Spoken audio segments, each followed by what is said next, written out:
I didn't know where I was, who I was. I hit so hard. Flagler County Commissioner Joe Mullins took a fall Sunday night, falling so hard he suffered a mild concussion. I literally could not think of my name, who I was, where I was, or anything, and I said, I really probably ought to go to the hospital. In an exclusive interview with WNZF, Mullins says he was hospitalized at Advent Health Palm Coast, and the care couldn't have been better. I received the most incredible service from those guys. They just very great bedside manner, very articulate about what had happened, what had gone on. Just really a great experience. The doctors, the PAs, the nurses, just all of them were phenomenal. Mullins says he has a slight headache and a few staples in his head, but doctors gave him a clean bill of health. Mullins was released from the hospital Monday in time to attend the evening commission meeting. This local news is a service of Flagler County's Toyota dealer, Beaver Toyota, US 1 St. Augustine, here to wow you. Members of Palm Coast City Council are slated to give the final vote on hefty pay increases for themselves at a meeting this morning. A proposal would hike their pay for public service 365%, from a little over $9,600 to more than $46,000 a year. The proposal passed in its first reading in a vote 4-1, with only Vice Mayor Eddie Branquinho voting no. Councilman Ed Danko is expected to vote yes. Honestly, I've had people come up to me opposed to this. One of them felt we didn't deserve a nickel more.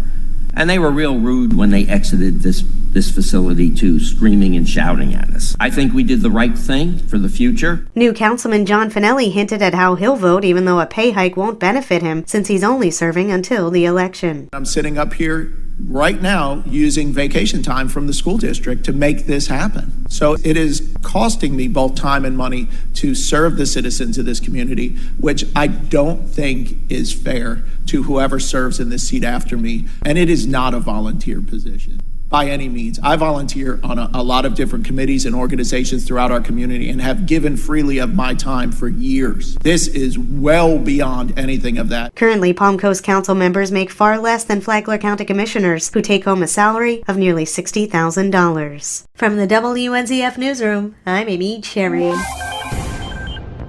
The spotlight is on a local veteran who's doing some amazing work in the community. The Flagler County Veteran Services Officer has a great deal of responsibility to assist veterans in every way possible and by promoting harmony and improve relationships among the various service organizations, inform the general public of the importance of the veteran, and improve morale of the veterans. David Leiden is an Air Force reservist and retired New York State Police investigator. We provide a professionalism that you won't find if you try to do your claims from home, or that you go to an office that doesn't have access to the VA systems. VA oftentimes tries to, even though they tell you to come get your benefits, they put obstacles in the way, and veterans' benefits do get denied. Are very good at appeals. We do research. David Leiden hosts a show on WNZF, Veterans on Point, which airs every Sunday morning at 9:30 a.m. For Flagler's Morning News, I'm Karen Johnson.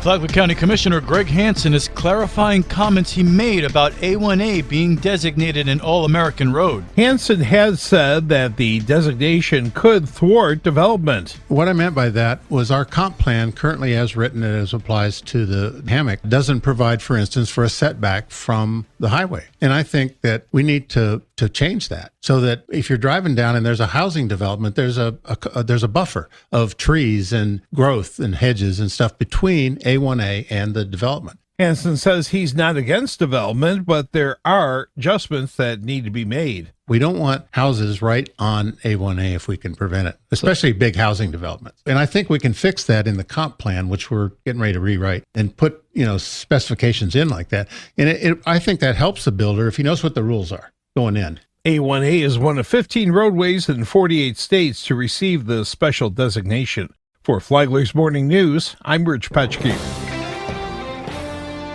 How did AMP begin its mission to help young men in Flagler schools? John Winston, who's a member of the organization's executive committee, said that it started from a reading group. This is a program that grew out of the Mustang Men's Reading Group that started at Indian Trails Middle School, then under Dr. Terrence Flagler's leadership. That program was going quite well, and he came to Dr. Gines also and said, if you start this program, we'd like to be that feeder school. Winston said the group met at the old Flagler County School District building, and some 70 men showed up to volunteer to help young men make it through school and into life. He said about 45 mentors stuck with the students. Catch Common Ground on Sunday mornings at 10 here on WNZF or anytime on the Flagler radio app. Tomorrow, how AMP grew in Flagler County. From the WNZF newsroom, I'm Deb Albertson. And now you're up to date on Flagler's Morning News. I'm Rich Carroll.